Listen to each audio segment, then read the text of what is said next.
ỌDADEÄ Radio. Like us on Facebook at ỌDADEÄ Radio. Follow us on Instagram and Twitter at ỌDADEÄ Radio. You can WhatsApp or call us on 0200 092925.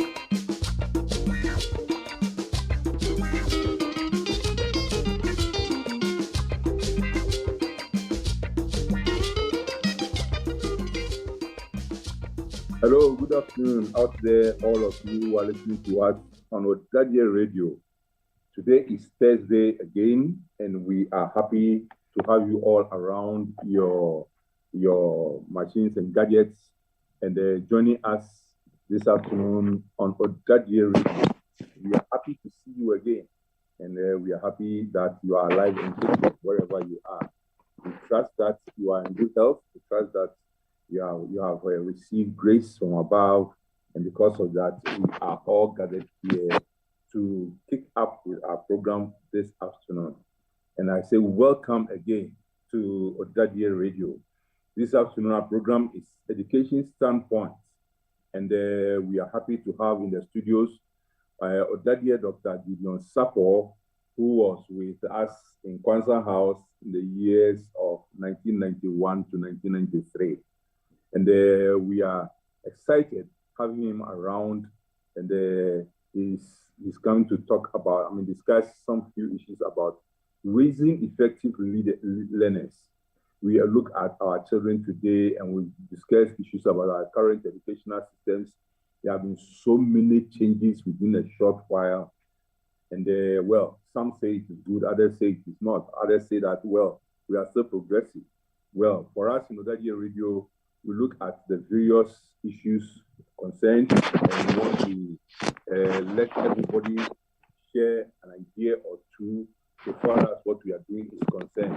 And this afternoon, we have in our studios a very executive person as our resource person. As I said, he is ỌDADEÄ Dr. Gideon Sapo, a chartered psychologist. He's an author, and he's a teacher as well. We are happy to have him here. We also have our executive producer, Johnny Adofeni, in the studio.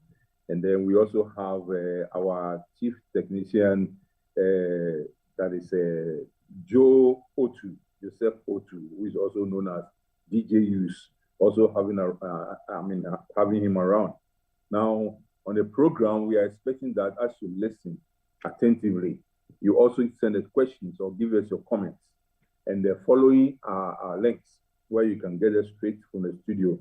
You can get us on WhatsApp number 02000929925, 02000929925. You can also call us on the studio line with the number 0302551014. Again, 0302 551014. Definitely, if you are linked up to us, then we know that you're on Zeno FM, where we have the ỌDADEÄ app, ỌDADEÄ Radio app. Google Play Store and also App Store is where you will get it when you get it downloaded, and then you will be with us over there. We are live on YouTube and then also on Facebook. Then you can just click in at ỌDADEÄ Radio, and you get us over there. Welcome everybody again, and we say good afternoon to everyone, and good afternoon to our guests. Special good afternoon to you, Dr. Gideon Sapo. Good afternoon. Good afternoon, Mr. Ambrose. Reverend Ambrose. Yeah, we are happy to have you in our studios today, and it's been a long while since we got to see you around, and this afternoon, we are happy that you have been able to make it with us. God bless you for coming. Thank you, sir. Thank you. Yeah. I hope it's okay to keep saying sir, because that's all I can say. I can't say anything else. I understand. You just feel free. Seriously speaking, feel free. Yeah. We are now brothers. As I normally used to tell our new students when they are coming to the orientation, once you pack your bag and baggage out of school, when you have finished your course, you become the same, both ỌDADEÄs, and we chew kebab from the same stick. We do rablo from the same bowl. So no problem about which ones you are using, yes. So our topic for this afternoon is raising effective learners, tips for nurturing academic success. And I believe that going through this topic is going to help us have an eye-opener so far as issues about our systems of learning, our modems of learning, our way of handling the children by teachers and by parents and by students themselves. We're going to have an eye-opener, and it's going to give us a lot of information. Our guest this afternoon is a chartered psychologist, as I said. He's also an author, and he's been through our system. He came through PSEC, and PSEC went through him. Yes. And naturally, he started climbing all over the place. Yes. So currently, he's a specialist in child development and child psychology of education, leading learning and teaching models on primary teacher training programs, especially going through the PGCE programs. And then the question comes up, what's all this about? What's all this about? Who is a chartered psychologist? Maybe you can give us some explanation, then we kick off. Okay. The chartered status is considered as the highest qualification or achievement you can gain as a psychologist, according to the British Psychological Society. So Good. It's a mark that recognizes an individual that you have attained the highest level of psychological education or training. Then let me say congratulations to you having achieved the highest points. It is in the blood. It is the blue blood of every second to hit right at the top. And therefore we say congratulations again. Thank you. In the light, Yeah. we shall see light. Exactly so, with the Bimos Lumen. Now, as we go through learning and teaching, what are some of the models that you want to explain to us that have been useful along your research programs? I went into, I was a primary school teacher. So Okay. I taught in the primary school for a little over 11 years. And as a teacher, and I could also relate that to my own experience as a child learning in school, where there were children, and I'm sure, this will make sense to most of us, or every one of us, where we know children, we know people who we know have got the ability to do well, but for some reason, it's not coming across. And as a teacher, there were points where I get really frustrated with children where you say, like, shake this child and let the child realize that they've got the ability if they can just apply themselves. So it is the questioning and trying to think, so what makes this difference? Why is one person who sometimes even finds it harder to learn, but is doing better than somebody who has all the gift? You can say they are so gifted in learning, and they are not achieving the peaks. Why? What's going on? What is determining academic success? What factors contribute to this? So all these questions kept worrying in my mind. And then, so that motivated my research career into starting my PhD. Okay. Now, I initially was looking at statistics in the UK. Certainly, I come from a poor background, but some way, somehow, we managed to study and do well. But in the UK, poor academic success is strongly linked to poorer socioeconomic status in the UK. Okay. And then the question then arose. However, there are certain cultural backgrounds. So the Southeast Asians who sometimes are not from the affluent backgrounds in the UK, doing Chinese shops but their children still do well. And the question is, why, with all the society, the research says blanketly, socioeconomic status, when you're low, your success is low. But then there are groups who are still achieving. What is making them achieve? So my PhD research then looked into a group of different variables, and collectively they are called self-regulated learning skills. And the research from the late 70s through the 80s, through the 90s, to the present has overwhelmingly affirmed these collection of skills and attitudes and dispositions as highly predictive of success. So learners who have high levels of these factors achieve high. If you find high achievers, they tend to have high levels of some of these variables or most of them. Okay. So then I researched Chinese cultural background children and white British children in the UK. How does cultural background influence how a child develops these skills? So that was what my research looked into. And that led to a stint in Hong Kong as a visiting scholar, where I studied the Hong Kong, the Southeast Asian curriculum and their school system a little bit closer. And I could relate that to the Ghanaian experience as well. And that could help explain why, for some of us who come from poorer backgrounds growing up in Ghana, we still were able to overcome that, what is called a deficit in the background, and still end up achieving really well. So, self-regulated learning skills and associated variables, broadly speaking. So, I don't know if I should go straight into start to break it down, but it's a big collection of variables. I see. And these variables, as you said, you were able to relate to Ghanaian situations. Have you been able to get into our system also here to see whether you can suggest some improvements for us as well? Yes, these skills, that's an interesting thing. They are universal. Okay. They are universal, but what my research told me was the Chinese children sourced theirs differently from the white British children. And the Ghanaian, the relationship and the link, and that is why I'm happy I wrote my book and set it up in the Ghanaian context. Because I wrote the book with a Ghanaian mindset, not a British mindset. I've not done anything about the book in England. Everything has been Ghana-centric. Because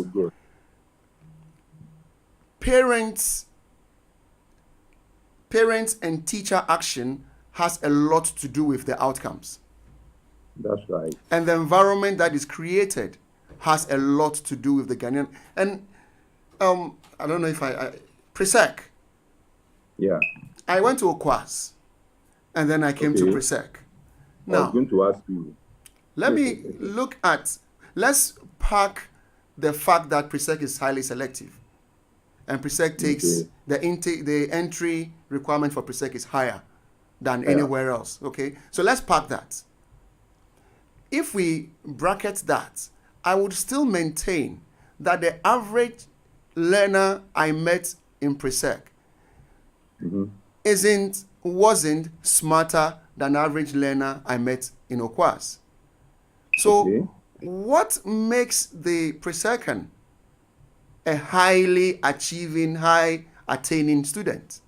There is something environmental. There is something else extra in the system. I mean, I came into Presec, I was quite studious. And I remember going to prep with this Form 3 boys. Me, I was a sixth former. I had finished learning, I was tired. I want to go and sleep. This Form 3 boy wants to carry on reading. I said, no, go and sleep. I said, senior, but I have to read. I want to stay. This boy was disgracing me.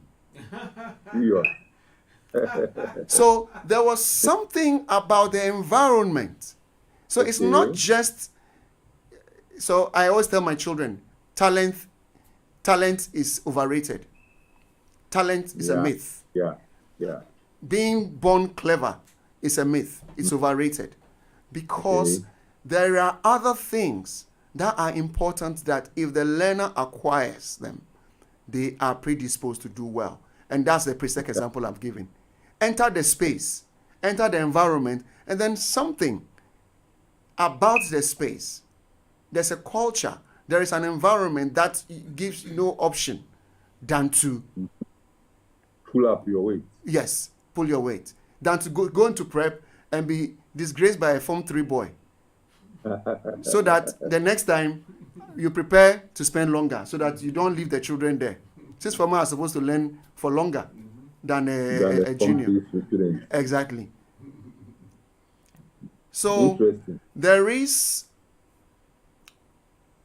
that those environment, and the good news is that, and you said about what can be applied in Ghana.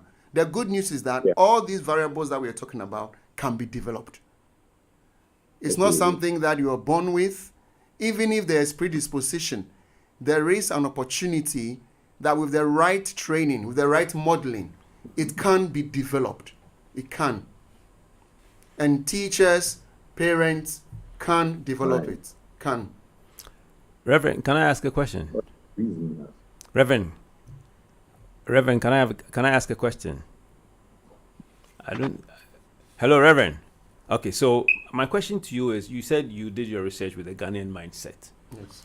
Now, did you include any data from Ghana? And if you did, where did you take it or get it from? What data exactly? In the book, actually, there is a chapter where I looked at the chapter is called case studies. Okay. So I looked at research that has been done in Ghana on these variables. Okay. So I have it's secondary, so it's not primary data that I collected. Okay. But there is secondary data of research studies that I looked into from Ghana. I've looked at research from Nigeria, and I compare it with research from other jurisdictions as well. So the impact of these variables is universal. What my research told me that informs my conclusions about the Ghana context is that cultural background has an influence on how some of them are determined. And a key one is, for example, motivation. Okay. Motivation, I'm trying really hard not to do any technical jargon, so please pardon me if I'm very ponderous. Motivation, I looked at motivation through a theory called the theory of plant behavior. What that enabled me to look at was the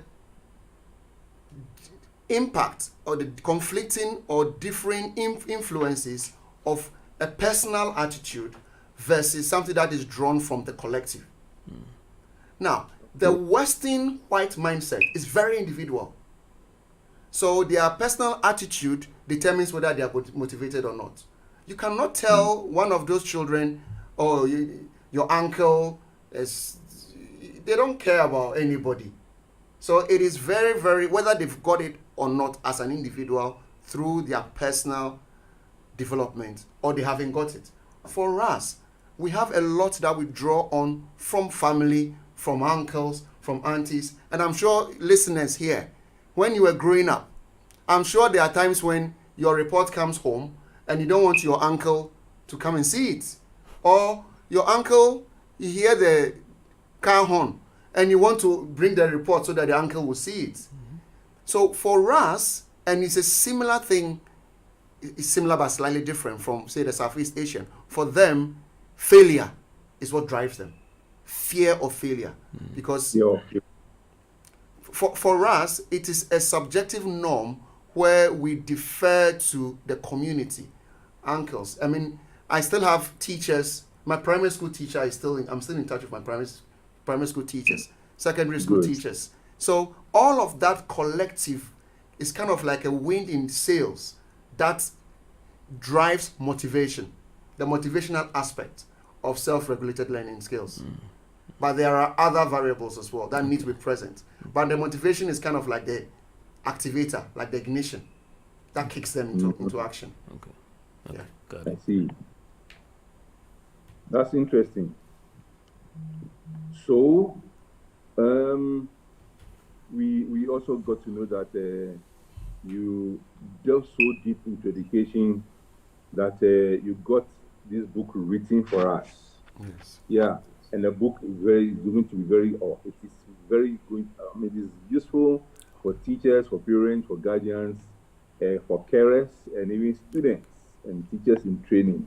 Yes. Do you have any links with those who are training our teachers? I'm going to ask a question about qualification of teachers. The teachers here are now being pushed to get through some examination that make them certified every other year. That is 2 years, 2 years, 2 years. And it's not a happy thing. Some of us taught for all these 30 plus years and were never examined to see whether we were doing well or not. However, there were monitors who were coming around always for the ministries to check on what we were doing. Of course, we were also checking on ourselves and checking to see whether what we are doing is always better in the new year than the previous year. What do you think about teacher training? And as I said, do you have any links with our teacher training programmers? Unfortunately, I haven't built a strong network with teacher training in Ghana yet, but I'm really working on it, and I'm looking to build a network. But about 60% of my job in the UK involves training teachers in one way or the other, educating teachers. Okay. Educating teachers. Yes, educating teachers. Now, what? Not to sound too political, but a decision to get teachers to take exams every 2 years. Yeah. I say it's a neoliberal agenda that has come into education, where education is now treated like a market. It's a marketing model of education, where children are customers and everything has been measured in a particular way. Education is going through those throes at the moment. And from my experience as a class teacher and as a teacher educator, I don't see the value in getting a teacher to get licensed every 2 years. I would say, what is the quality of the teacher education program that the teacher gets to qualify as a teacher? Now, after a teacher has qualified, what is the professional development that goes on with that teacher? Now, are we suggesting that somebody who is able to pass tests, pass those tests, is necessarily a good teacher? Because teaching, now when I take on new teacher trainees, there are two things I look for at the beginning. Is this person somebody who is a learner? One. Secondly, once the person is a learner, you can teach them anything and they will learn anything. The second element, you can't teach, or it's very difficult to teach. Has this person got that ability to connect with children? Has this person got an ability to build a rapport, build a relationship to the point where the person will communicate to children and children will take it up? Now, you cannot test that in that 2-year licensure, because I think that is crucial. Somebody who has got that and has got the attitude of a learner will develop in their career anyway. So I think that getting people to take an exam every 2 years is going to become a box ticking exercise where some very, very good teachers will struggle and may be disillusioned. Yes, and fall off. And some very bad teachers, because they are good at passing that test, will remain in the profession and get complacent. And we have there's a clear distinction between what we call an experienced teacher and an expert teacher. I think 2 years getting teachers to do the test will produce really experienced teachers. It will never produce necessarily expert teachers. What we want is teachers who are experts at their job. And yes, so my personal opinion about this exam thing every 2 years, no, it's not going to produce the expert teachers that we need. It's going to produce people with experience. And experienced teachers do not necessarily teach children most effectively. Expert teachers do. Expert teachers do. Yes. When you say experienced teachers and expert teachers, what is really the defining difference? Yeah. Yes. An experienced teacher, and that is why I think I'm cautioning against the licensure thing, because an experienced teacher is somebody who trained to be a teacher, has done a good job year 1 of teaching children, meets children in year 2, and because of what they did in year 1, they repeat it in year 2. And they did it in year 2 and they repeat it in year 3. And they do their licensure, they passed it, so they think they are okay. And then they repeat it in year 4. So you will have a teacher who has done the same thing for 20 years. They are very experienced. And you go to the classroom, the children, because they have mastered the art of, for example, performing in a particular way. You can go in there, the children are all quiet, seated, looking at the board. It doesn't mean they are learning. Doesn't mean they are learning. However, an expert teacher is able to, an expert teacher is basically a teacher who is a learner, who recognizes themselves as a learner. So whatever they do in year 1, they are able to reflect on it. And when the children come in new class in year 2, they are able to recognize that, look, these children are different from the children last year. What did I do last year that was successful? What did I do last year that I need to improve upon? So that informs what goes into year 2. But is that the job of the teacher? Yes. Teaching is all about, actually, so I'm just talking about in bigger blocks of years. The best teachers do it within lessons. So they start teaching the lesson. Let's talk about a secondary school example. Okay. Want to pick a subject? Yes. Class? So let's pick maths. So we are learning about trigonometry. Okay, we're doing trigonometry. So the children, so trigonometry is, sokatwa. We did sokatwa, last year. Yeah. So just tell the children, sokatwa. So it's a formula. Once you know the formula, you find the hypotenuse, the adjacent, the opposite. And then, okay, so Papa teaches a lesson. Then there's work for them to do. That is what an experienced teacher will do. An expert teacher, when they are teaching, they introduce trigonometry. The expert will remember that not every child in the class will just grasp, it's a formula.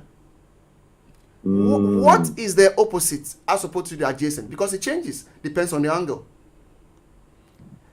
Some children will see that and would fly with that.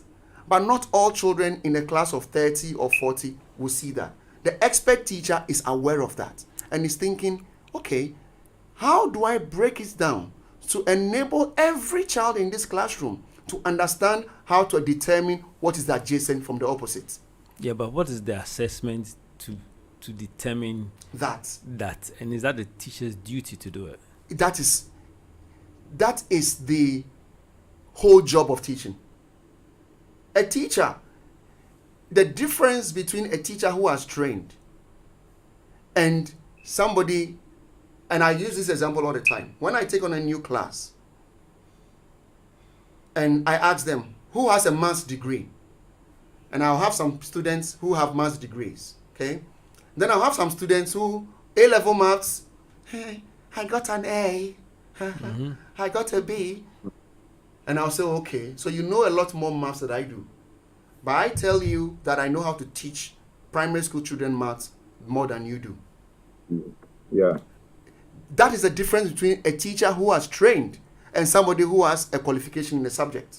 And again, a licensure is just going to produce people who have qualifications in subjects, but not trained teachers. So the whole job of teaching, the whole art of teaching, the only difference that a qualified teacher brings to the classroom, to the table, is the ability to break down the learning in chunks for a learner to understand, and is able to take the learner along and is checking the learner every step of the way. Is the learner following? If the learner, somebody is dropping off, a good teacher must know.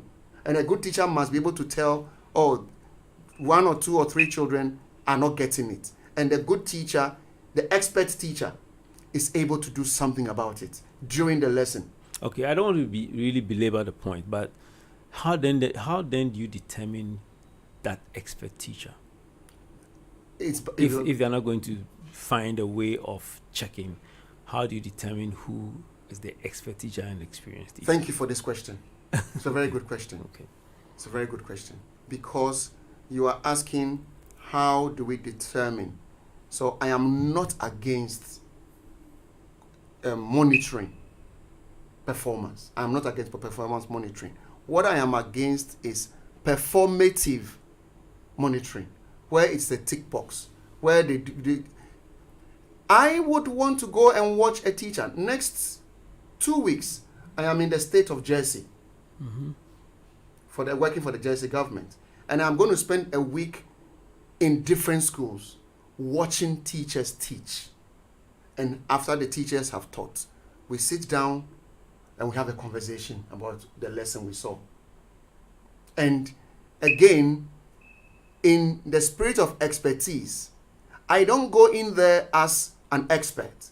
So, oh no, you did this wrong. You shouldn't have done this. No. It is going to be, I saw you at this point do this. Why did you do that?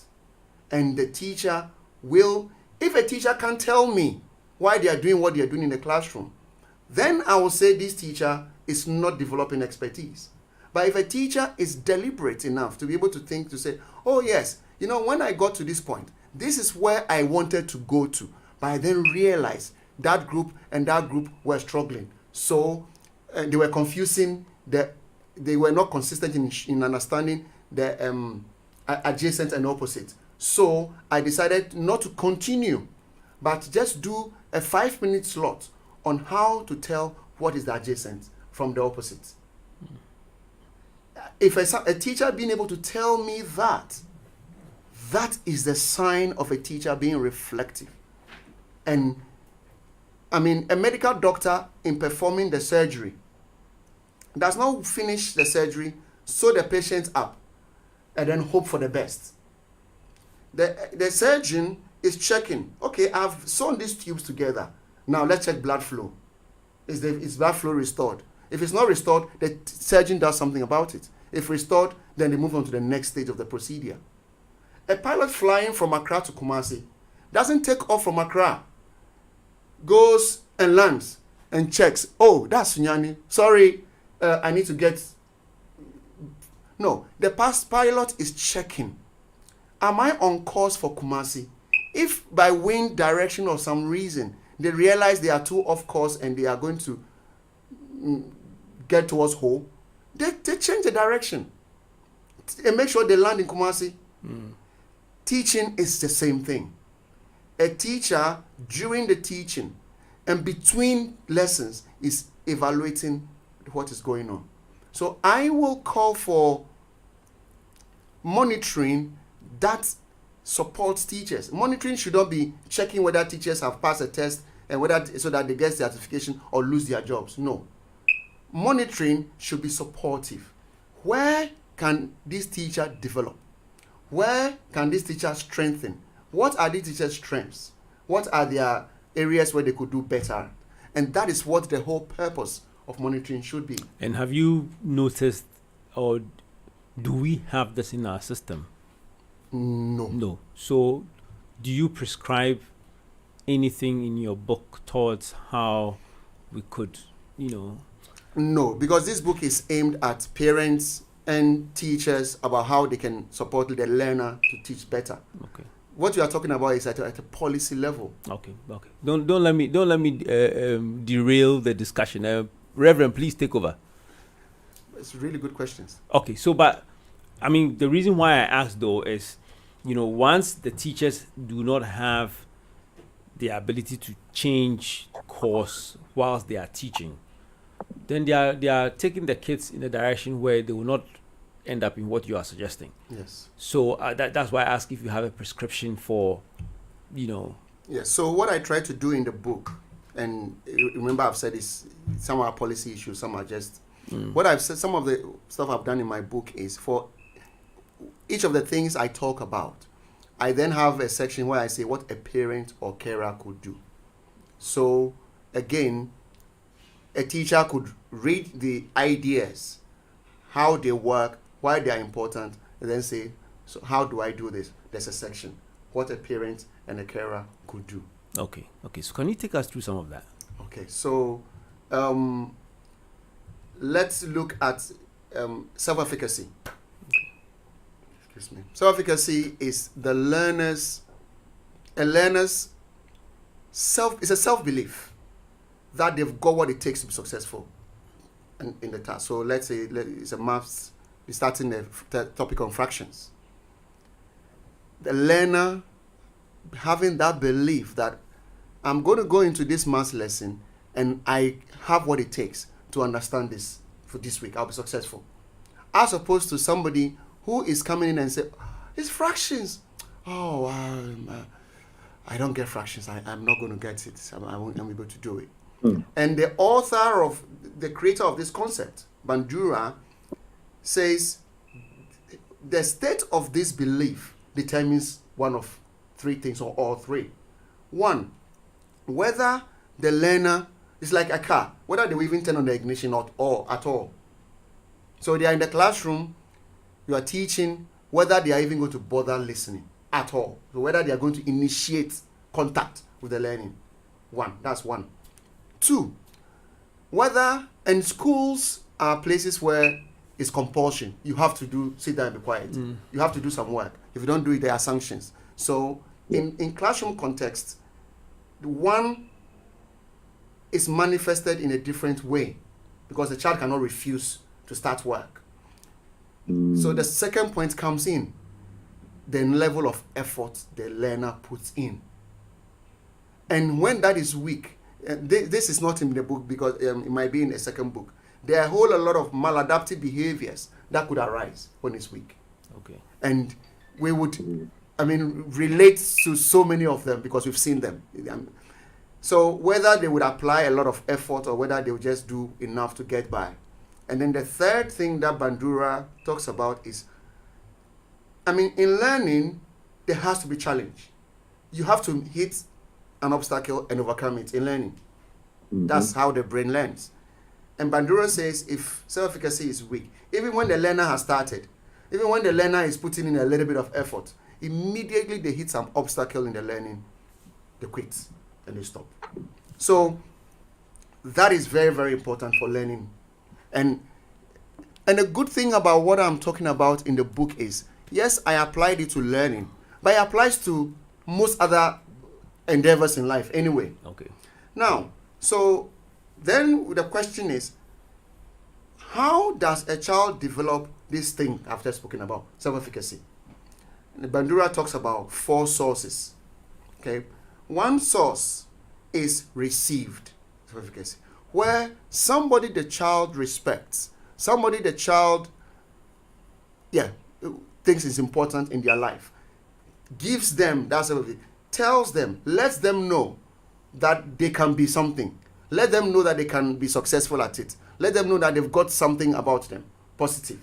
Okay, so the question then is, who are these people in a child's life, in a learner's life? And every one of us will remember a teacher who believed in them. True? Everybody would do. That is a source of self-efficacy. So, and then a teacher marks your work. So in the UK, marking work, marking and feedback is very, very important. And again, in the Ghanaian context, if I could have any influence, it would be to start a conversation about that, marking and feedback. Because the marking I see from my little grandnieces and nephews is the teacher marking tick, tick, tick, tick, tick, very good. Tick, tick, tick, excellent. That is no feedback. Yeah, no feedback, because I recall even in primary school some works that I thought, I didn't understand and didn't do well, or some that I didn't understand and I did very well. I never got any real feedback. So that is something that we need to work on, because it's a source of received self-efficacy. And then there's another type called experiential. That is when the child experiences success. And in the book, I even talk about beyond academic pursuits. Now, a child who is able to do their own shoelaces. I taught my daughter to knot a tie properly, like a man tie. She could do it by age 5. I still can't do it. Yeah, she could do it by age 5. It took about 3 days of hard work for her to get it. But now, I speak to people and they say, oh, but it's very hard. Oh, come on, let me do it for you. And then it's like, I love the child, so I'm doing stuff for the child. But it is not cruelty to have taught my daughter to knot her tie. Because guess what? She goes into school. Her laces gets undone. She's able to do the lace. Oh, she takes her uniform, she does PE, back to dressing up. She's taking the whole tie off, taking the knot off, and she's tying it back. And then she's seeing her mates who are doing clip-on ties. What is that telling her relation to her peers? It's telling her that she can do stuff. So my daughter by year 5 could explain Archimedes' principle. Yeah. So, and people thought, oh, as a teacher, I sat her down to teach her. I never did. But it's just a function of how the child is raised. She was cooking jollof for the family by year 5. Yes. Ghana or Nigerian jollof? Do you know this? Your question is not as far-fetched as you're asking. Okay. Because my wife is Nigerian. Oh, wow. So your question is inspired. My wife is Nigerian. Let's say it was nice, so it's the Ghanaian one. Oh, wow. I hope you should be listening. Yes, I know. Block your ear for this one. This one is really what they call the what? Politically correct. Yes. Yes. So, so little things like that helps the child experience success. And then in academia, in schoolwork as well, that adds to it. And then they get more confident. I'm very passionate about this because I see a group of peers where we've grown up, where, we are around the middle class and above range. True? If you pass through pre-sec. Not necessarily. Not necessarily, but broadly speaking. Yeah.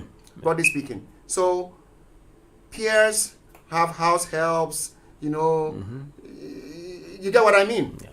And Yes. we are in danger of losing what we gained as children growing up, the way we grew up. And our children are in danger of losing those things. And I think it's important. So what a parent can do for that is some little things like that. And then there is one that is modeling. Observing, watching somebody, and psychologists call it coping models. Somebody a child can identify with, achieve at that thing. Somebody was complaining about a child's reading, and I asked the man, has your child ever seen you read before? And he said, reading. And I said, if your child has never seen you reading, and the child doesn't like reading, why are you surprised? Yeah. And I told him, find a book your child would like to read. Read the book and have a conversation with this boy about this book. Dad will give dad-son conversation about something, and the child will read a book because you are laughing. Oh, have you read The Magic Finger? Oh, when he did this. Oh, you haven't seen that? Oh, it's so funny. You have a conversation about that book, and the child. So modeling. And I have not seen this in Ghana, because in Ghana every parent was brilliant in school. We know that's not true. Yeah. Every parent in Ghana was brilliant in school.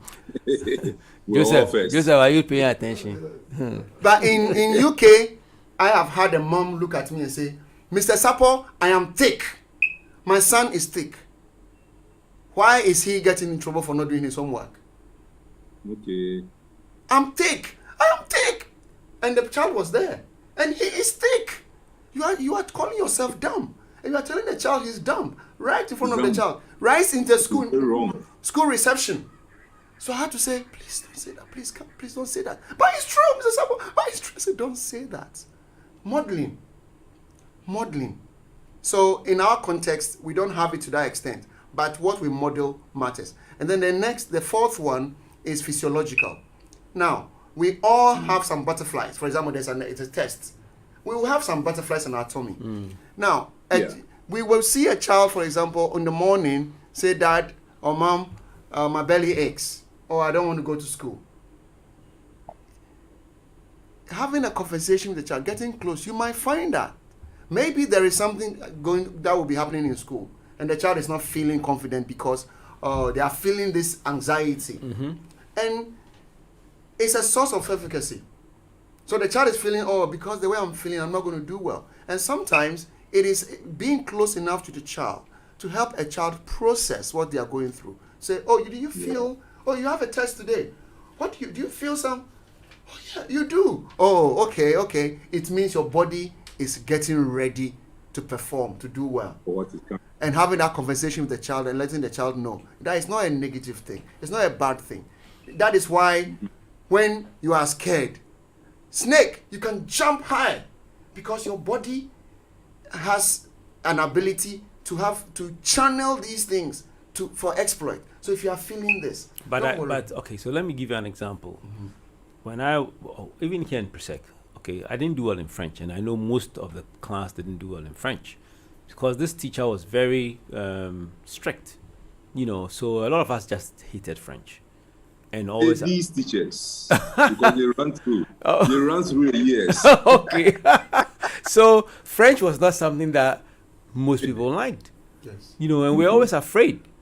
And you get these butterflies when you are going into the French class, not even necessarily an exam, the French class. And we never did well in French. How do you explain something like this? Thank you very much. So you see that, and I will tell you as a learner that you not liking French, you not being good at French is not your fault. Okay. It is the teacher's fault.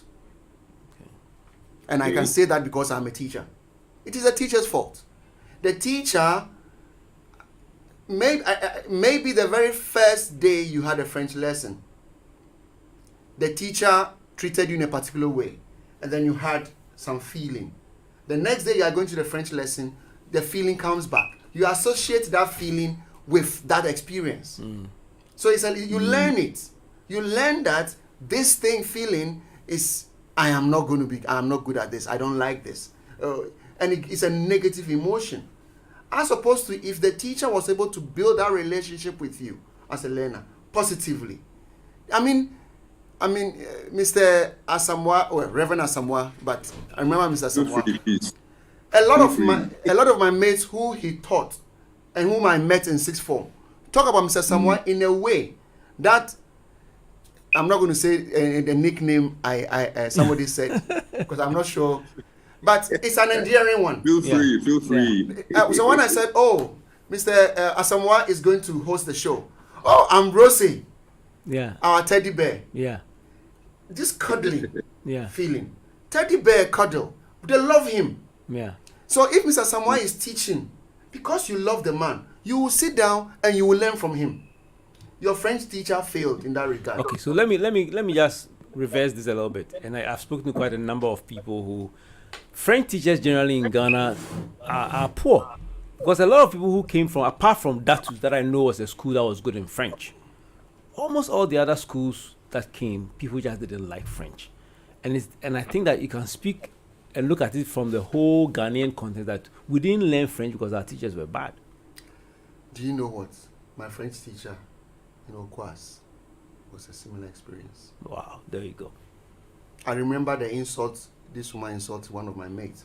Your teeth like a hole. Yeah. From primary school, our French teachers were bad. Yes, Form 1.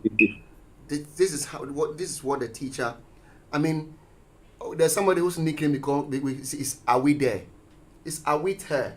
8 o'clock, I think. And accent, this boy could not say it in the French accent.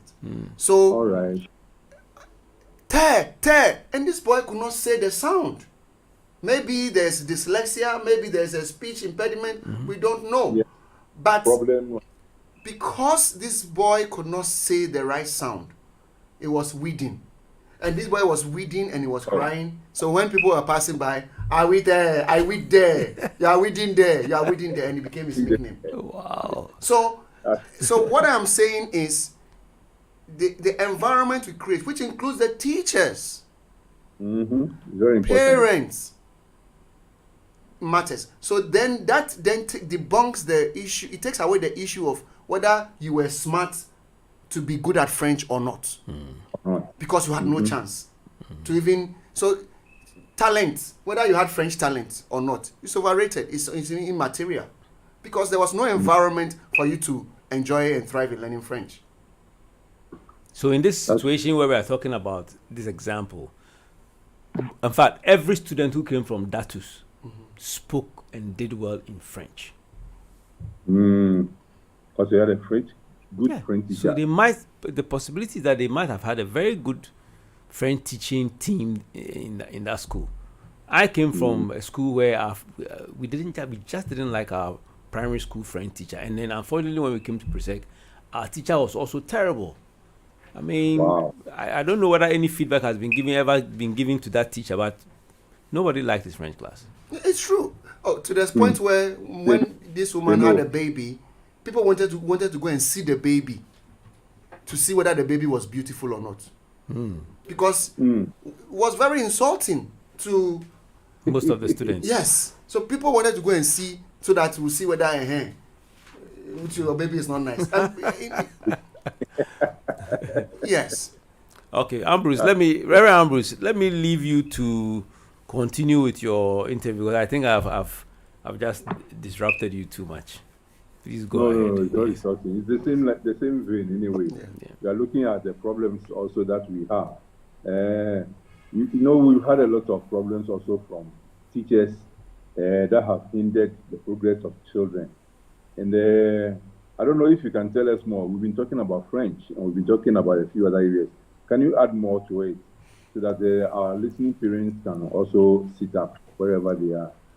So thank you for that. Because we've spoken about what the teachers, the experience that the learner is having in school.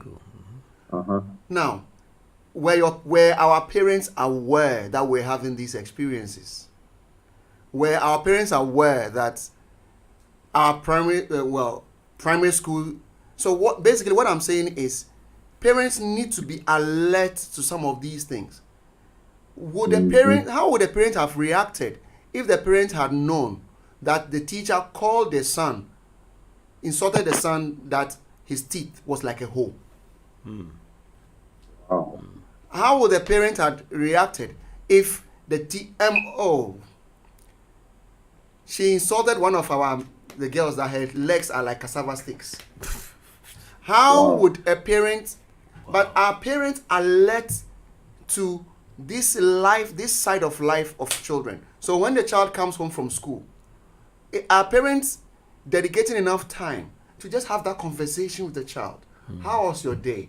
How was school today? Or how's our parents are aware, this subject, how, and if maybe it would have come out to say, oh, Dad, I don't like French. Or Mom, I don't like French. And then there was, why? What happened? Oh, this teacher. And it would have come out, and then you could have, maybe the parent could have probably done something about it. Or it's not necessarily the parent going into the school guns blazing and having a go at the teacher. But with self-efficacy, for example, there's something we call social comparison theory. What that is saying is, until a child goes into school, and any of us who have had a toddler, age 3, 4, at home, they can say, can I race you, Dad? Do you identify with that? They want to race you. They genuinely believe they can beat you in the race. Yeah. Or they will want to carry you. That's right. They genuinely believe they can carry you. At that stage, the child was born with no fear. The child was born with no sense of failure. The child is born with no sense of inadequacies. Child goes into starts socializing outside of the home, school, then social comparison starts happening. So then they are And then- measuring themselves against their peers. So the example of the knotting the tie, doing the shoelaces, ABC, and then sometimes how, and this other thought that came to me is a different thing, where children at age 4 are writing numbers 1 to 1,000, or are, let's park that for now. So all I see. of that is happening. So social comparison starts happening, and the child is forming a sense of where they stand, a sense of efficacy, a sense of self-belief based on all these comparisons. Now, a parent close enough to the child having those conversations, the child may not come home and tell you that I feel like I'm stupid at maths, or I feel like I can't write. The child will not naturally come and say it. But through interaction, a child will make a comment that would trigger that alarm. And again, parents, if you are listening to me, please hear this. If a child says something that may be alarming, let me put that in quotes, please don't go into overdrive straight away. What? The child said this. Teacher said, next time the child will be careful and cautious and will never say anything. So, oh, really? Oh, so really, is that what happened? Really? Oh, so who was there? Oh, really? Oh, so what did you feel? Oh, a teacher was there. What did the teacher say? Oh, the teachers. Oh, and John was there. And John laughed at you. Oh, that's not very nice. Oh, really? So who else was there? Okay, so are you okay now? What do you feel now? And debriefing the child. And sometimes, also not to get into the mindset that you've heard something that has happened. You can solve that problem right now, all of the problems. So bombard, solution, all of it right now. Sometimes all you might need to do is to give the child a hearing. You may not be know what to say right then. You know the story of Jesus and the woman caught in adultery. Right. They asked Jesus, this woman has been caught in adultery. By the laws, they have to stone her. And they put Jesus in that trap. Did Jesus answer straight away? No. He bent down and he was writing on the ground. There are so many theories about what he was writing. I also added another theory, that Jesus was buying time, creating a space so that, yes.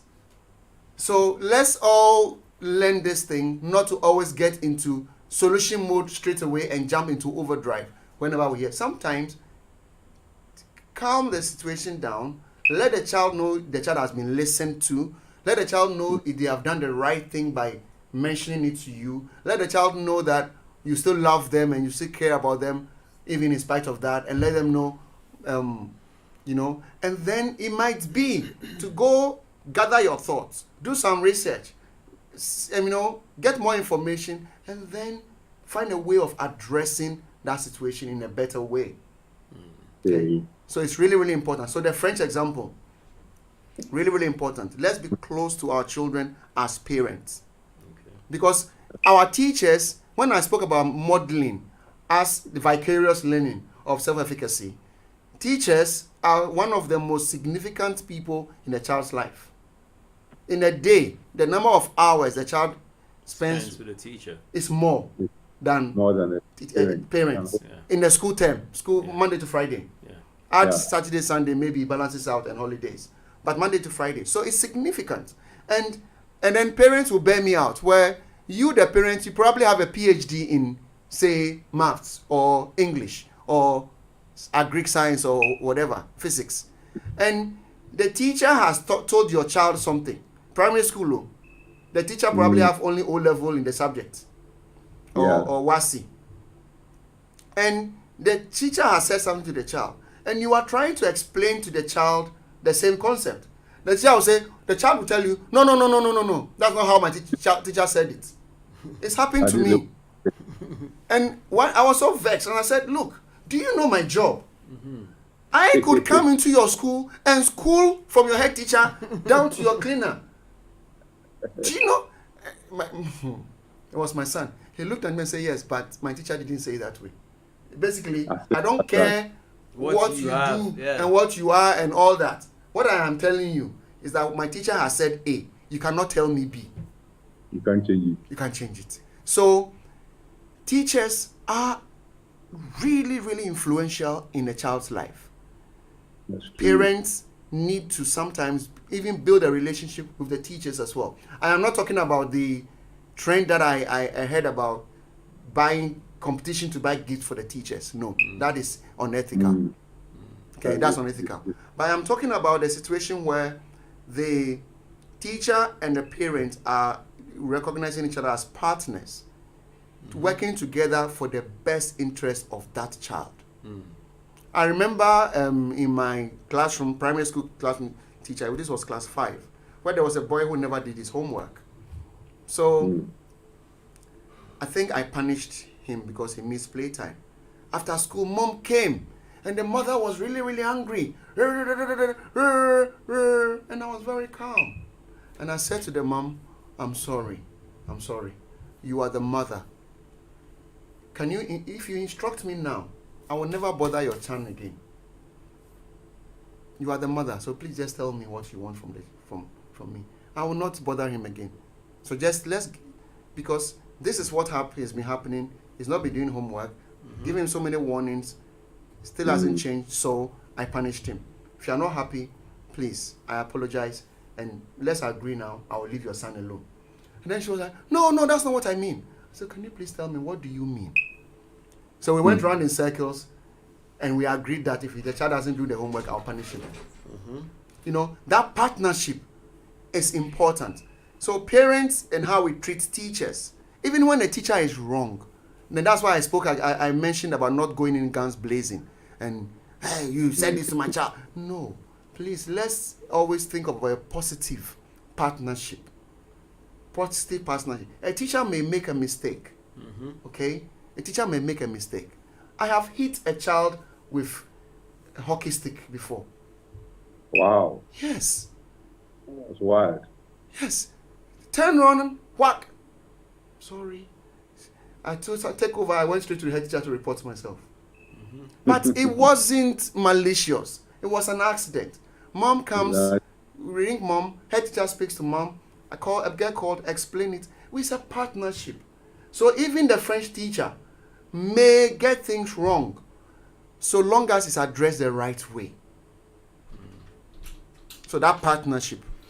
Of course, there are teachers who should not be in the classroom. Of course. Yeah, that's true. Of course. A teacher who will tell a child you cannot amount to anything in life should not be in the classroom. And I know a teacher in the UK who once said that to a child. And I said, if that was my child, no, that teacher should not be in the classroom. Or would have to go and be trained before they should be teaching the child. So let's get the balance right here. I'm not saying teachers should do anything and then it should still be okay. So I understand you, yeah. I had to reprimand some of my teachers in Protect for the way they spoke to some of students in their classroom. I called them to my office and then reprimanded them. And there's one occasion where I went to the head of maths, Mr. Kakote, and told him that I don't want this particular teacher to teach my students anymore. So change him for me. So they changed him from the visual arts class. Yes. Yeah, because he wasn't getting corrected. He wouldn't listen to anything, and he would always play down my students. And I wouldn't take that because I was always struggling to push my students up and to let them know that the subjects we are doing is very, very important. Yes. But it's not seen until it's get into business. Yeah. So you see why getting that teacher to do the license exams every 2 years and be passing may make this teacher think that they are okay. Because you pass the exams anyway. Yes. So it's not about passing the exam. Yes. It's about professional standards. Handling the students. Yes.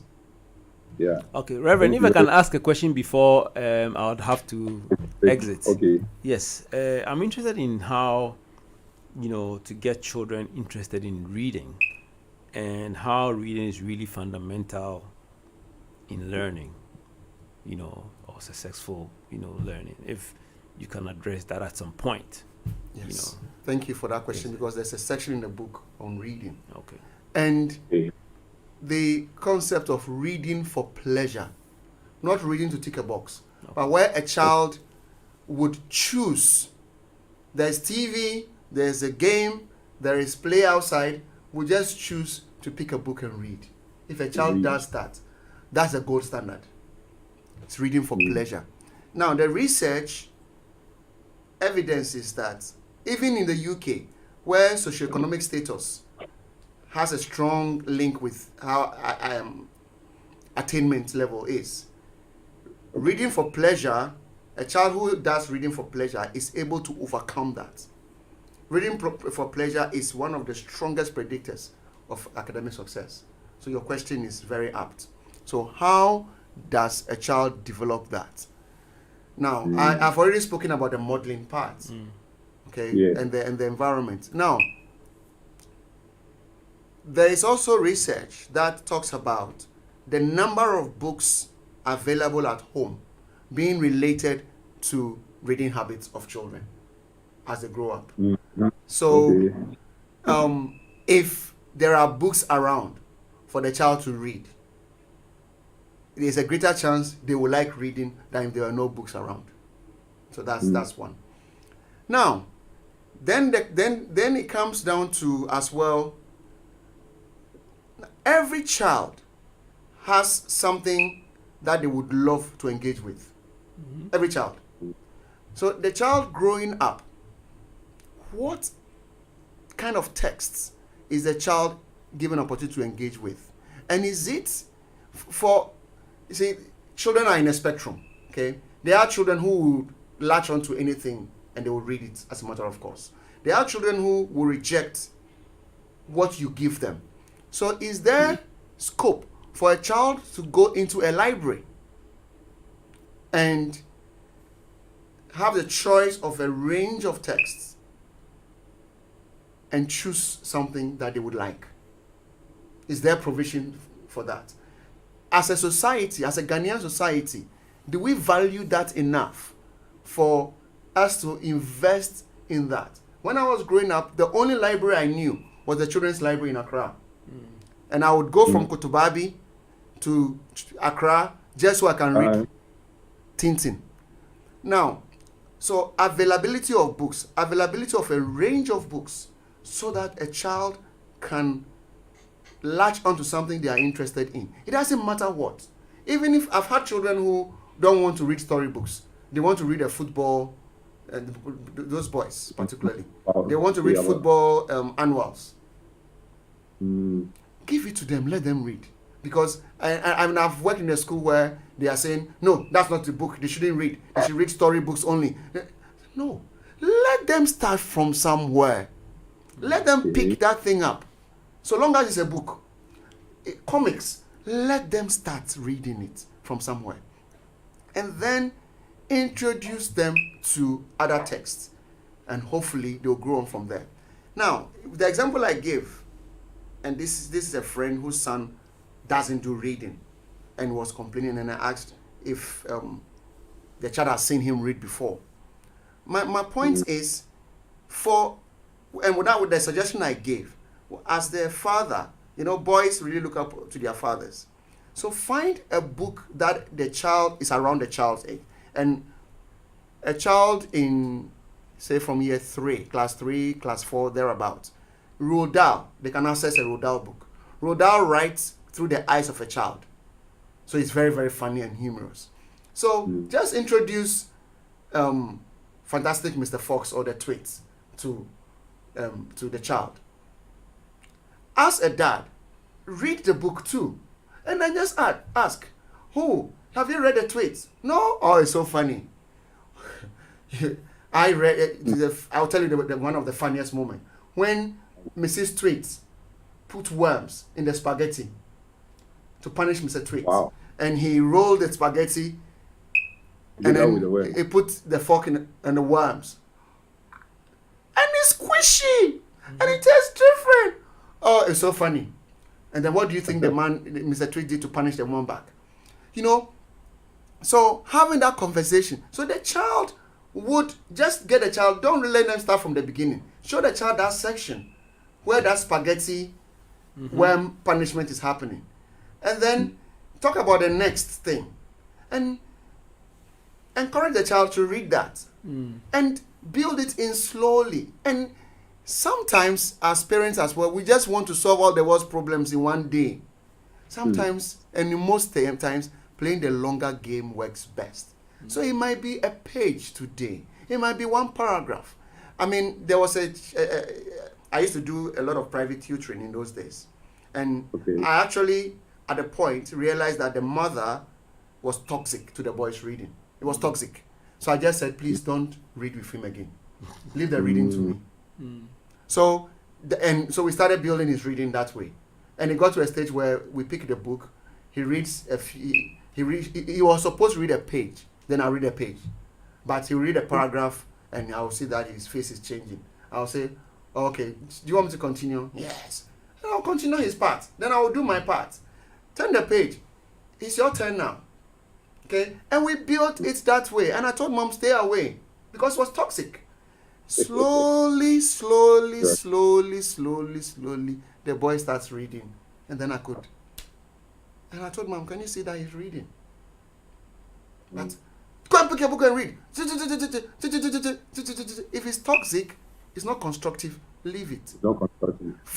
Always think about the actions.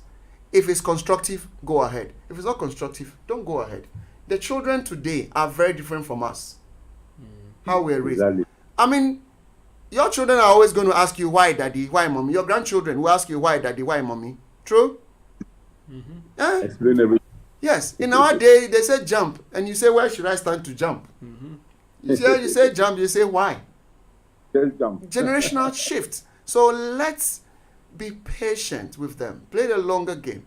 And some of us too were not the most obedient children when we become adults and we want to get our children to be Roman fathers straight away.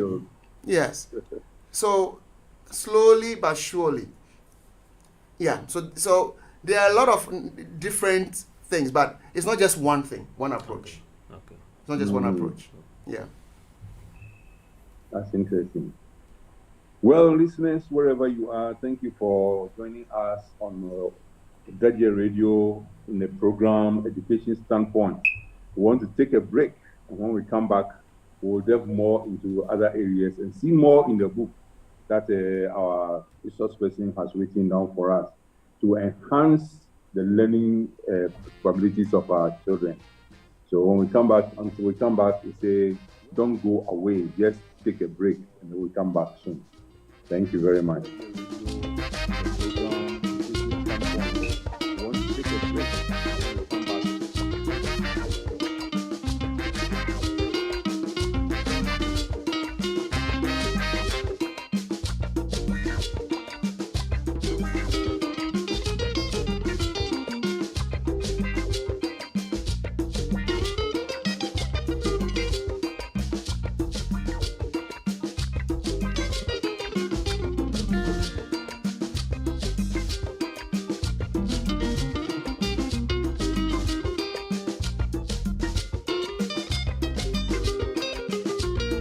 ỌDADEƐ Radio.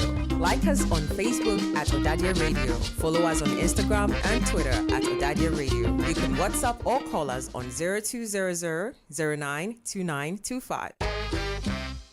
The Education Standpoint is a radio program only on ỌDADEƐ Radio. The program intends to bring together all stakeholders in the education spectrum of the Presbyterian Boys Secondary School to a live studio discussion on all the topical issues in education and help put to proper perspective the views from standpoint of all stakeholders. The Education Standpoint will also help guide the school and create a better understanding for administration, students, teachers, parents, the church, and the alumni. Tune in to Education Standpoint exclusively on ỌDADEƐ Radio online Thursdays 2 to 4 p.m. and a repeat broadcast on Saturdays at 9 a.m. I am Reverend Emmanuel Ambrose Asamoah, an ỌDADEƐ former teacher, former student, educationist, counselor, and will be your host on the Education Standpoint. Please do make a date with me.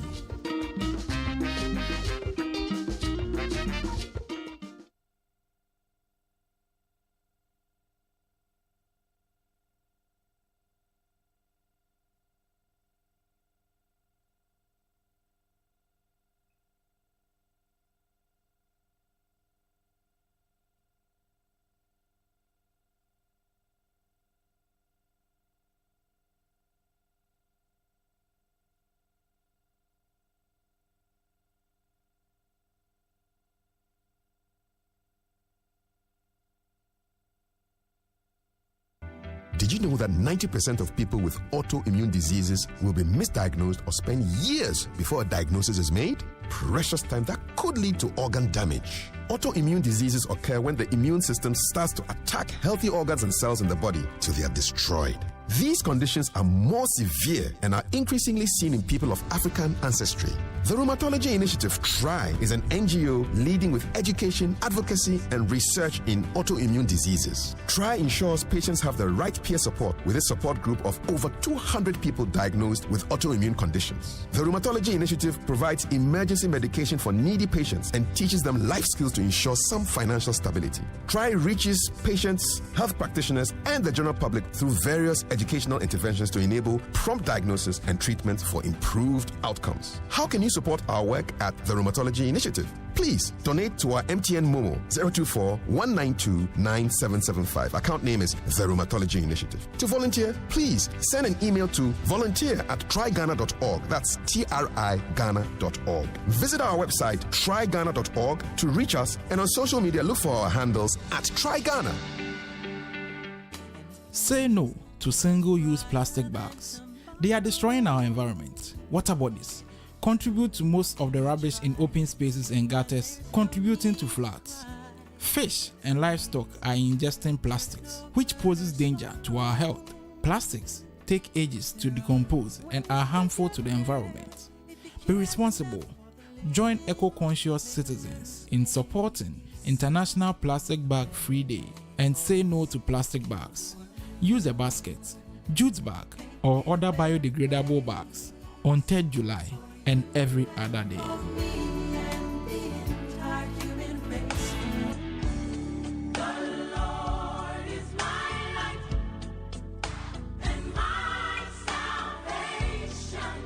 What does the Bible say? And what sort of light does it throw on any life-related issue? John chapter 1 verse 5 states, "And the light shineth in darkness, and darkness comprehended it not." Light for Life is a Christian panel discussion program on all life-related issues and how the Bible helps us in its day-to-day application. Beloved, my name is Reverend Gordon Kwashi, and I invite you to join me and my guests on the Light for Life program on ỌDADEƐ Radio Online this and every Sunday from 6:30 p.m. to 8 p.m. I trust that as we engage in this Light for Life program, we'll all be able to say to our God, "In thy light we shall see light." God richly bless you as you tune in.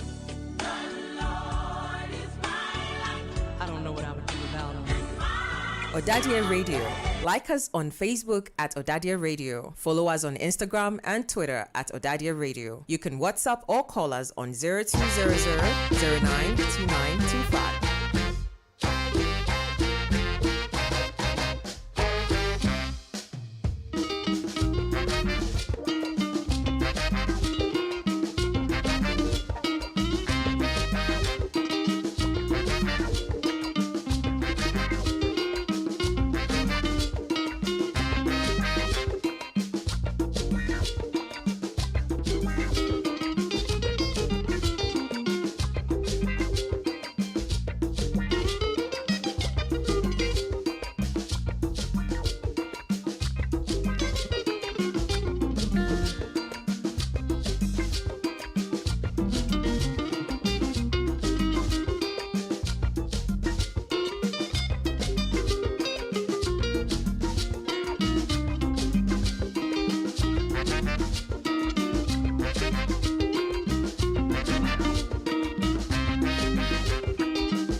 welcome back to ỌDADEƐ Radio, where we are on the program Education Standpoints. And this afternoon, we've had the honors of having in the studio ỌDADEƐ Dr. Gideon Sapor, who has been teaching us about what to do with our children and how to help them enhance their learning progresses in life. We have done quite a number of questioning, and we want to continue. Dr. Sapor, you've been so deep into education with your book, Raising Effective Leaders, Effective Learners, and Tips for Nurturing Academic Success. What do you think is a problem that teachers give us more on the problems that teachers give to our children, and teachers and parents actually give to our children at that lower level? Want to have some more insights about how they have gifts and how we push them down with the so-called gifts. Yeah, thank you for the question. By and large, I think it's more often to do with a lack of awareness in the teachers themselves. The quality of training that the teachers receive and the quality of continuous professional development that the teachers receive. I think that accounts for some of the issues that you are alluding to. Because if the teacher has not been equipped to know how to nurture the children and be aware of the impact of some of the actions they take on the learners that may be deleterious to their academic performance, if the teacher doesn't know, then they do the best that they can, the best that they know. Yep. So it's really a function of teacher education. So for example, one of the variables in the book is metacognition, metacognitive knowledge. Metacognition, okay. Yes, and metacognition has two aspects. There's the knowledge part and there's the regulation part. And again, really, metacognition is highly predictive of academic performance because it's important for learning. Okay. How does a teacher support a learner to develop these skills? And the question is, are teachers aware of these variables? Are teachers equipped to know what these concepts are, their importance, what they look like in the classroom, what they look like from the perspective of teaching and learning? Okay. And if the teacher doesn't know that, so and you did say something that teachers have taught in the past and they've been okay without knowing any of these things explicitly. What I say to that is, if you track the best teachers of the past who did it 30 years ago and for 30 years, if you track like my classmates, yes, if you track the the stronger teachers, you will find that they show a lot more of these variables. Okay. You will find. So some of them are natural. They may appear to be natural, but they are really important. What research is now telling us. So let's look at an example of the discovery of the cure for malaria, the quinine cure. The quinine, okay. Quinine had been in existence for centuries, if not millennia. It's been used in native medicine for centuries, if not millennia. But at a point in time, research could isolate the specific pharmaceutical ingredients, that the active ingredients, and then harness it for mass production and for more effective treatment for malaria. Yes. In a similar way, some of the variables I talk about in the book that I'm talking about now may not necessarily be new. They may have been in use by individuals, but not named. Okay. Now, Okay. training and equipping is just like now saying, now we know these active ingredients. We put it in this pill form, and then anybody who has malaria can take it, and then they'll get better. So now we are knowing, research is informing us about the impact of these variables. So now we can isolate these active ingredients, and then we can cascade it into the profession, into raising children, and then hopefully we will get better outcomes for all. So That's very interesting. yes, so that is where I'm coming from, because I spoke to a friend of mine, and he asked me about some of these things, and I started talking about, and he was like, but this is not, I mean, I know this, I know that. So yeah, I haven't created something new. Those who, Flavel, who came up with metacognition, didn't create anything new. He was able to identify and theorize and create and isolate these factors that we know works in a particular way. So what can a teacher do? Now, back to our trigonometry example. So a teacher is, so let me just talk about an aspect of metacognition. Let me talk about the regulation element. The regulation element is what the learner uses when they are actually on task, solving the problem. So they have a math problem, or they've given an example on the board to work out. Okay? The regulation element is the learner, even if it's subconsciously, sets goals, form goals. The learner is at the initial stages has some idea or indication of how they want the outcome of the problem solving to be. There are scenarios where the learner's goal is to just do something so they don't get into trouble. There are scenarios where the learner really, really wants to try really hard to get this thing right. Or scenarios where the learner just wants to find a way of avoiding the work. So, say, can I go to the toilet? Or say, I have a belly. Oh, my pencil is broken. Or we'll pick something from the bag. Or we'll go and drink water. All kinds of excuses. Yes. So that is the goal setting stage on the task. Now, then that's the cognitive planning, the planning stage. Now, the next phase is where the learner is now using strategies to actually solve the problem. So, first I have to read this question.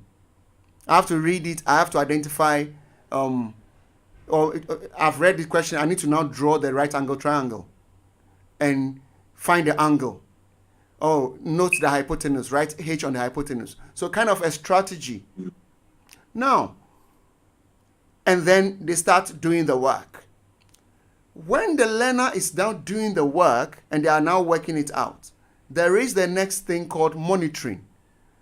Monitoring, I mean, just whilst I was in Ghana, I spoke to a friend's daughter, and it was to find 20% of 5,800, 20% of 5,800. And the answer was 160. And I said, 20% is bigger than 10%. She said, yes. And I said, what is 10% of 5,800? And she said, 580. And then straight away she said, oh, my answer doesn't make sense. Aha. Now, monitoring is what the learner does to have identified that, hold on a minute. If I'm finding 20% of 5,800 and my answer is 160 something, and I know 10% is 580, my answer doesn't make sense. So monitoring lets the learner know what is going on, whether they are on track, whether they've made a mistake, whether they are stuck. Because sometimes a learner gets stuck. Monitoring performance would let the learner know how they are getting along. Okay.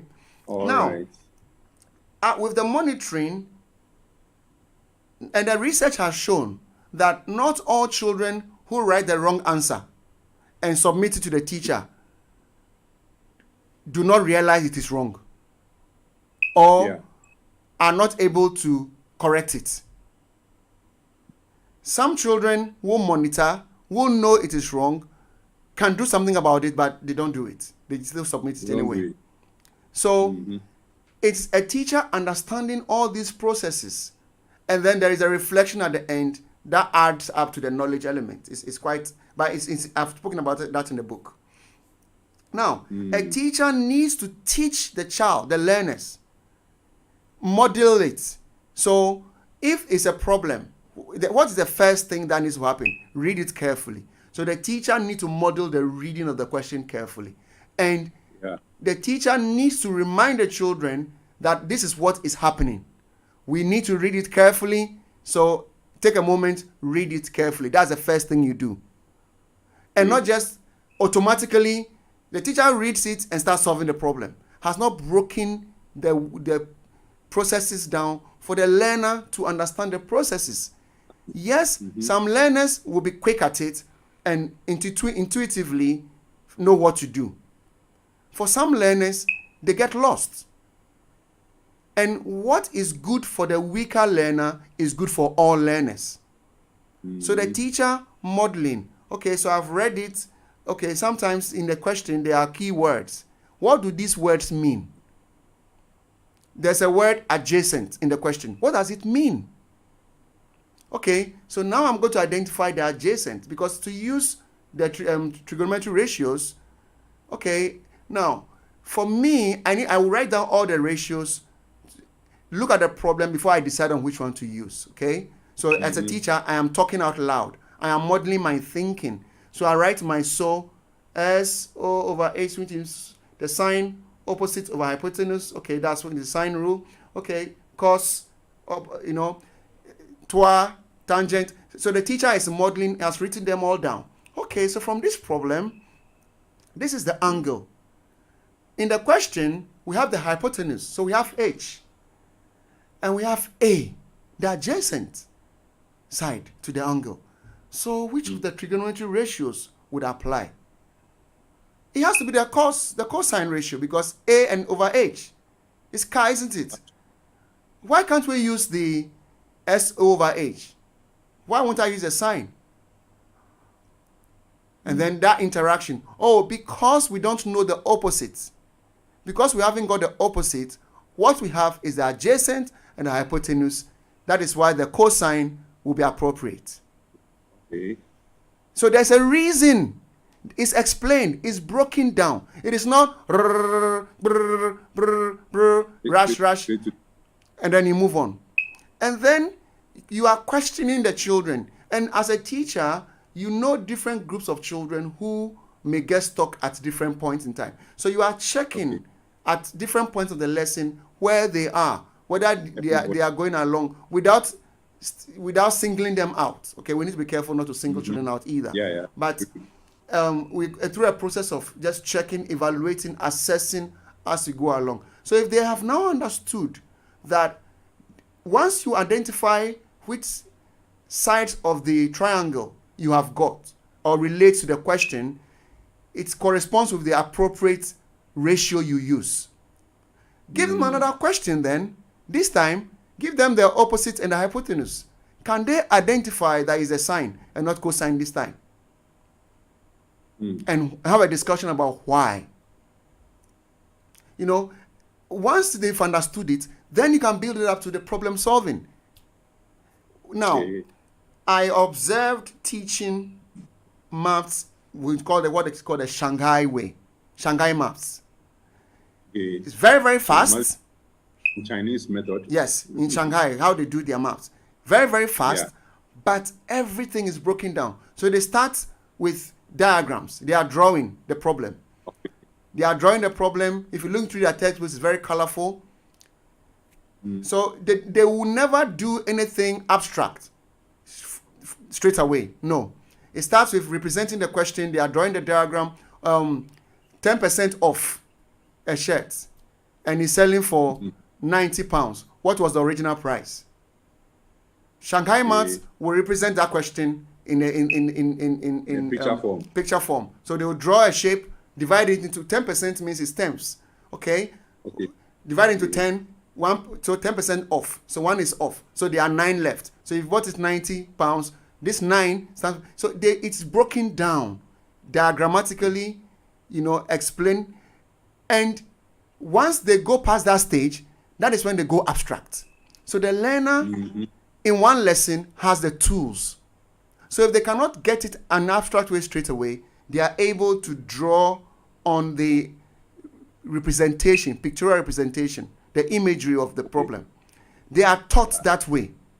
So it's not surprising that they are better at it than we are. Well, it's not just that as the only reason, but it's a collection of factors. So it is, as the teachers needs the equipping to understand what goes into learning, and then let the learning drive the teaching. But the traditional method is the teacher teaches and expects the learning to take place. Now if it's flipped, it's focusing on what do we know about how the children learn? What do we know are the most effective ways of learning? Once we come from that perspective of what drives effective learning, then we carry out those actions as part of the teaching. And then that's what drives the teaching actions that we take, because we know that is what drives effective learning. So it's the learning that comes first, not the teaching. So when I observe a lesson, okay, I always tell the teachers, I don't really come at it initially from having a preset mindset of what you should do. Whether the children stand on one leg and hop or lesson is immaterial to me. What I care about is what is the learning, and how have your actions from when the lesson started to the end driven the learning to the outcomes. So can you as a teacher justify to me all these actions that happen in the lesson? If they stood on one leg, you need to justify. It's a conversation. It's not you are wrong. Why did they stand on one leg? And you need to then evidence to me that as evidence that children who stand on one leg learn better. Then I'll accept it. Okay. So it's the learning that should drive the actions. But not necessarily the atmosphere. No, not how we've done it in the past. No. It should be the learning. We know a liberal atmosphere. Sort of. It shouldn't be a free for all either. I don't advocate for free for all either. Yeah. Okay. They will disrupt the lesson. Yes. So it should be controlled, but the teacher should still give the children that space to explore, to learn. With the it should be about the learning. And again, I mean, I remember one of my boys, his first day in secondary school, and he came back really excited. Why? Because they went to the science labs, and we did Bunsen burners, and we used different types of flask. And he was, and I after all that, I asked him, so what did you learn? And he said, we didn't come to that. Oh, okay. So they were looking at means. Yes. If there is no learning and the children have a lovely time, really, they could have gone to the park and played and have a good time. So it should be about the learning. So a teacher should be able to communicate what is the import from a learning point of view of what is happening in the classroom, in the learning space. Okay. So they were learning, but the child didn't realize they were learning. The child didn't realize they were learning, yes. That's right. Wow, it's very interesting. All children by age are taken through the same process by the same teacher in the same class. But what is it that creates the disparities among them if they have the same caliber? Okay. What causes one child becoming more exposed than the other, if I want to put it that way? Thank you for that. And this is something that And I have also said at the beginning portions of my book that children who are said, "Oh, this person is smarter than the other," it may not necessarily be accurate. So that alludes to what it links to what you are saying. Now, there are children and there are scenarios, and I'll admit to that, where certain individuals who have an affinity for certain types of learning. So in that sense, I will raise my hands to say, okay, I will admit it may be too simplistic to say every child comes in the same. Okay? All right. Maybe it's too simplistic. So I'll admit to that. However,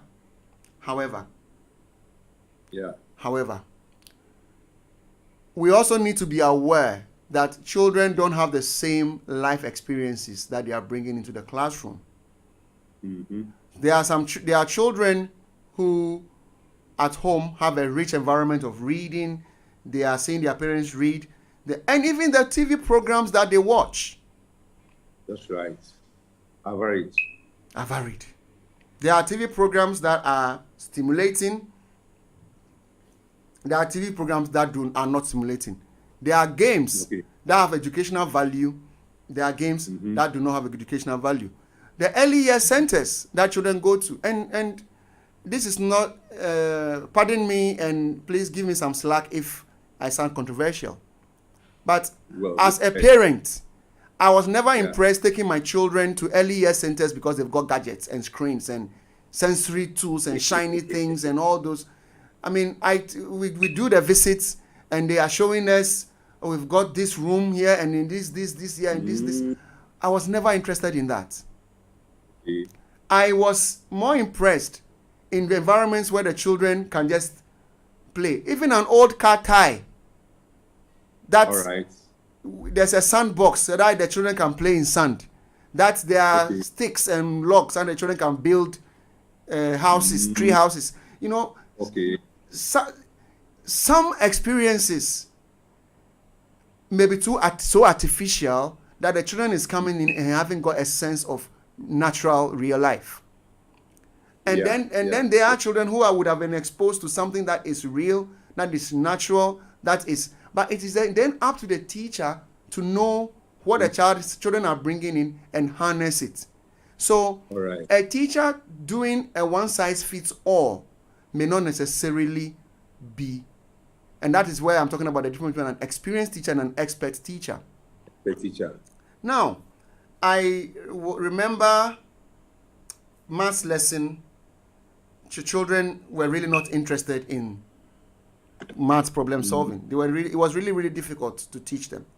And at the end of the day, I took them out, and then I caught something. There was a row of shops on the other side of the road from the school. And what I noticed was, after school, a lot of the children straight away go with their parents to the shops. To go and buy fish and chips. Or they go and buy sweets. Or there was an Indian, or go and buy curry, or whatever. So I had this idea to go to the shop and take their menu. The fish, the fish and chip menu, the Chinese takeaway menu, the Indian takeaway menu, and I used the menus as their maths problems the next day. They engaged with it. That'll be interesting. Because it was relatable to them. Yes. It was relatable. So, what I'm saying is teachers need to be tapping into what the children are bringing into the classroom. Growing up till today, I don't know Shakespeare very well. I only know Shakespeare that I had to teach, so I read it and taught it. But I know Kwekwa Nancy stories. So, if I was in your classroom and you are my teacher, and there's a child who knows Shakespeare, would you as a teacher acknowledge that even though I don't do Shakespeare, I do a Kwekwa Nancy story, so I'm equally important? As important as the child who knows Shakespeare. Yes. And not treat the child who knows Shakespeare that because they know Shakespeare, they are smarter and more intelligent than I am. So even though you are giving us the same thing, you are giving something that is more amenable to Shakespeare learning and doesn't tap into Okay. my knowledge of storytelling as Anansi storytelling. Oh. So teachers need to understand the children in the class, understand their background, understand what they are bringing in, understand their differences as well, so that provision will meet the needs of the children as best as possible.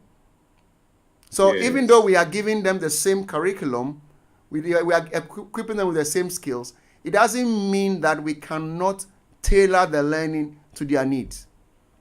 Okay. It doesn't mean that. I taught children who live in Kent. Where I live is about 35 miles from London, who have never been to London. Wow. They have never been there. Oh, Now, okay. so if I'm giving them a word problem, a problem that is focused on London, and they've never been there, You are and giving they- a big problem. yes. So it's about being sensitive to some of these things as teachers, and Yes. letting that guide our provision. So we are giving them the same thing. They are not necessarily the same caliber in that sense. So our provision needs to be tailored. And even in the neuroscience of learning, that is in terms of the physiology of the brain and the neurotransmitters in the brain and all that, even Yeah. at that neural level, there are differences in how children receive learning. There are differences. And a classic one, I'll try and simplify the explanation. Okay, when a child is under stress and tension, or let's say a child has been told off, let's use that example, certain chemicals are released in the brain. Okay, now because the body is designed for homeostasis, they have to be taken back up into the system. So that level of anxiety or whatever emotion that's raised is restored back to normalcy. Now, there is research that shows that there are children whose reuptake is not as quick as others. All right. So the children are not the same in that sense then. So so it means that some are delayed in their emotional adjustments. Yes, relative to More others. than others. Yes. Some are faster, others are slower. Yes, even at the neural level. But our teachers are aware that these differences exist. That's the question. Yes. So we need to take a brand new look at what we are learning at the training colleges. In Yes. order to look at the teaching of children afresh. Fresh pair of eyes, yes. Yeah. Yes. That's very important. Yes. Yeah. So with all these things that we are talking about, what skills are available to the teacher and to the parent to bring up these children with their discrepancies and their differences? What kind of skills do the parents and teachers and guardians need to bring up to support the learning of the children? Buy my book. I like that. Buy my book. Yeah. But on a more serious level, You shot ahead of me. some Yeah. of the I was going to ask you where I can get the book. okay, some of the Yeah, ideas that addresses the question you've asked, I've written Yes. about in the book. So Good. how to even as a parent, something like Yes. sleep. How long your child sleeps matters. It's important. Yes. So, and I've spoken about these things in the book. So I kept the book short, so I don't go into great detail, so that it will be an easy read, so that people don't take the book, see the size of the book, and then put it down. I want it to be read. Okay, because I am passionate about this message that I'm getting out there. I think it's really, really Yes. important. So Very, very I important. talk about some of these things. So even as little as sleep, as a parent, in this day of screens and tablets and phones, Yes. I mean, a dad was really, really upset because his son had to put the phone away at a certain time, and the son didn't, so he was very disappointed in the boy. Wow. And I said, no, it's unfair on the child. It's unfair. You, dad, give this teenage boy a phone, and you are telling me because you trust him, he has to abide by it. At a certain time, he puts the phone away, and he doesn't touch it till a certain time. And it's unfair. It's unfair. Yeah. So, in my house, at a certain time of the day,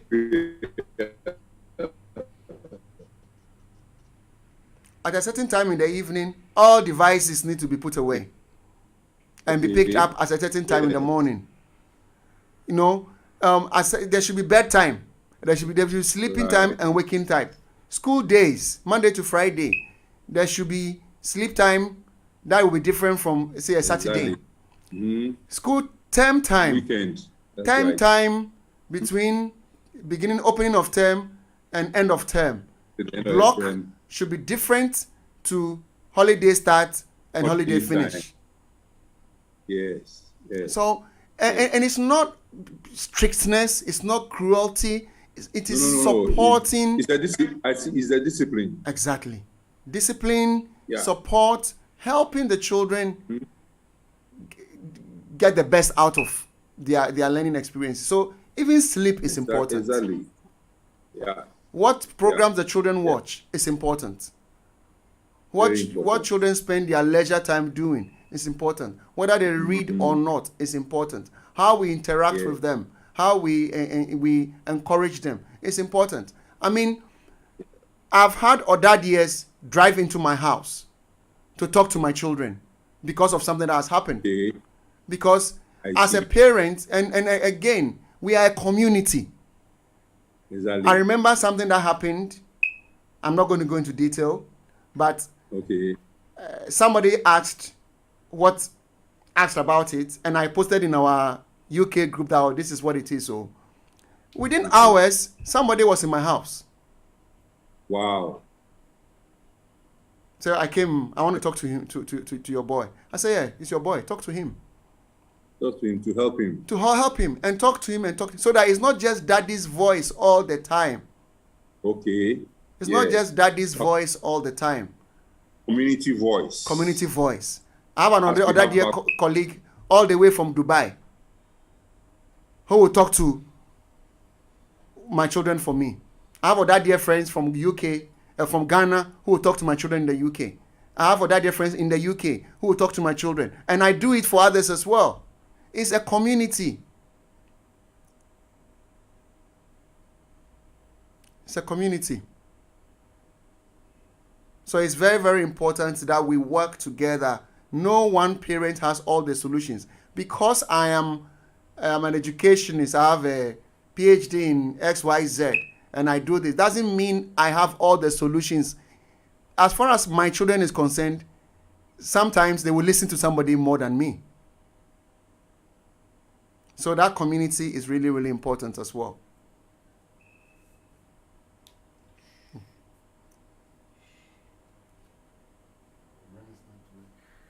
Okay.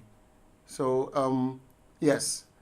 So that's really important in terms of what a teacher can do and a parent can do as well. But on a serious note, what's in the book is really, really important, and it's good stuff. Yeah. So please buy it. Book Nook store in the UK, in Ghana. Book Nook store in Ghana. They do next day delivery. Book Nook store. Actually, another dear colleague was the first person to buy it in Ghana. Another dear colleague, and she said she ordered it in the afternoon, I think she said, and she thought, being Ghana is going to come in a few days' time. Next morning, she gets a text message to say it's on the way, and it was delivered the next day. So it's a Book Nook store in Ghana, and globally it's on Amazon. Globally it's on Amazon. It's cheaper in Ghana in Book Nook store. So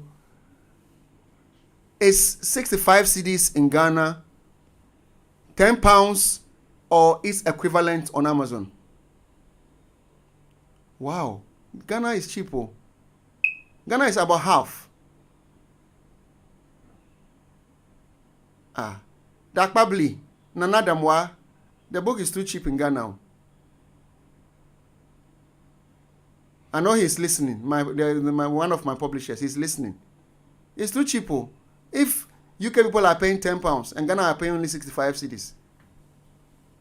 Or is it home sweet home, so home discount? Okay.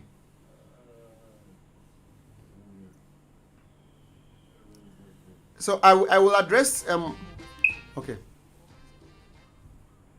Reverend Ambrose has sent me a question. He's asking about different age groups and what skills. So different age groups, and then basic skills, secondary school. It's a similar idea as the age group. So I will address that. Now, and I talk about that in the book. There are no what we call critical periods as such in development of these skills. Critical periods in psychology are periods where we say things must be formed, and if they get formed or don't get formed, it's difficult to change after that. Okay. So, for example, accents.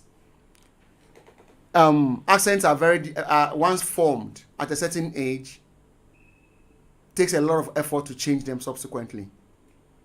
Okay, so accent is one of them that has kind of a bit of critical period. In the skills I'm talking about hasn't got critical periods as such, but the earlier the learner develops them, the better it is. And there are stages. So it's better. Should I continue, sir? Okay. Yeah, do. Yeah. So there are stages, and a researcher called Perkins talks about stages. Okay. Now, he comes with 4 stages. Yeah. So I wouldn't use age. And actually, when this research started, it took off a lot in America. And they studied it in secondary schools and high schools age. So the thinking was that younger children could not develop them. And then a team in the UK proved and evidence that it starts right from early years, from nursery, really. So it is stages. Okay. There are stages, so it depends on where the learner is in their development. Okay. So I'll talk about the stages now. Uh-huh. According to Perkins, the lowest level is called tacit awareness. Tacit, they are unaware they've got of any of these skills.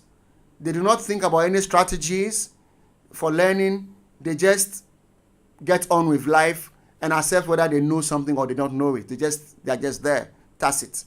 And then the second level is called the aware stage, where the learner have an idea. The learner has an idea of some things they find difficult, some things they find easy. They think about it, but they do not necessarily plan it deliberately or have a sequential, systematic way of going about learning. They're just aware that, okay, there's a test coming up, and because it's history, I have to do lots of reading. Or it's math, so I need my calculation board. So that will be the aware stage. And the next stage is the strategic stage. Strategic learners, they organize their thinking. They are aware, for example, that, you know what, I don't, for example, learning in front of the window is not good for me because I end up staring into the garden. And when I see the birds, they distract me. So I can't learn by the window. Let me turn away from the window. That's more of a strategic thing.